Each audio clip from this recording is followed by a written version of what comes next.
into existence.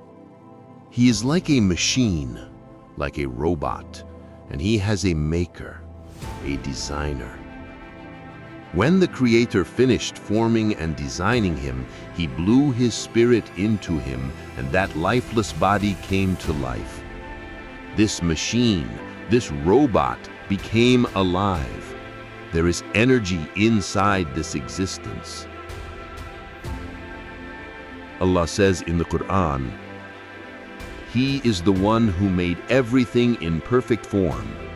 He began the creation of man from clay, then made his offspring from a drop of lowly fluid. Then he shaped him perfectly and breathed into him his spirit, and gave you hearing, sight, and hearts. Little do you give thanks." Notice in the verse, until the spirit was breathed in, it was only called it. But when the spirit was blown, the machine started working. The human came alive. Then Allah says, "you," meaning now you can hear, think, and understand.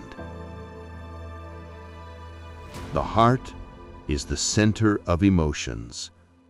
The heart is the center of feelings. Place your hand on your pulse. The heart is working like a pumping station. You are alive. Energy is flowing, and every warm thing contains energy. Feel the skin above your pulse. Your body is warm. You have a temperature. Every external warmth comes from inner burning. Even a human being. Try to understand with full attention. The heart always needs emotions. It is wrapped in layers of sensations. To beat, the heart needs a shock, a jolt. This push comes from emotions. The heart needs sorrow, pain, happiness, anger, hatred, love, goodness, evil, fear, anxiety. So many emotions, every moment something new. The heart is an emotional organ. It contracts, expands, shrinks, grows. Emotions are its fuel. In our body, like any machine, there are wires. These are called veins. Some carry blood through the body and return it back. Others are nerves. Their job is to take emotions and sensations from the heart to the brain, and from the brain to the heart. And these nerves connect the brain with the senses and body. It is a very complex network. Now, see how all of these relate. In the mind, the entire record of our life is stored. And naturally, this record is usually not perfect. A mother sits near a child and someone says, "He is exactly like his father." Recording is happening. The Nafs is being shaped during the first 9 to 10 years. Then someone says, "He has a temper just like his uncle." I need to earn money, build a reputation, make a home, succeed in society. This I should do, this I should not do. These things should be done openly, these secretly. Everything the world tells us, teaches us, feeds into us. Then man is thrown into the crowd of other humans. The test begins. Let's see what he does, where he goes.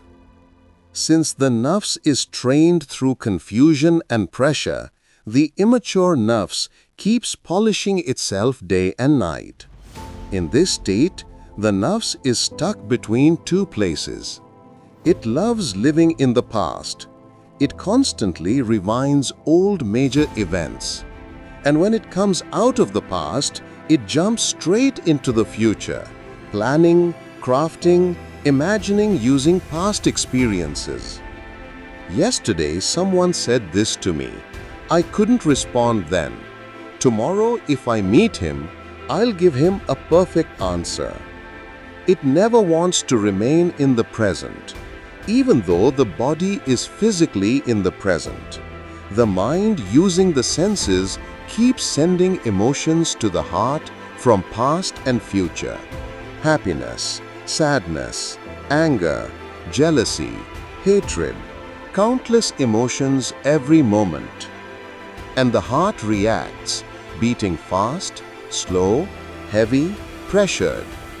This is the struggle of the heart. This is the painful story of a heart empty of Allah's remembrance. This is the state of almost all of us. This is the heartbeat of a restless heart, a heart exhausted, dying. This heartbeat is not peaceful.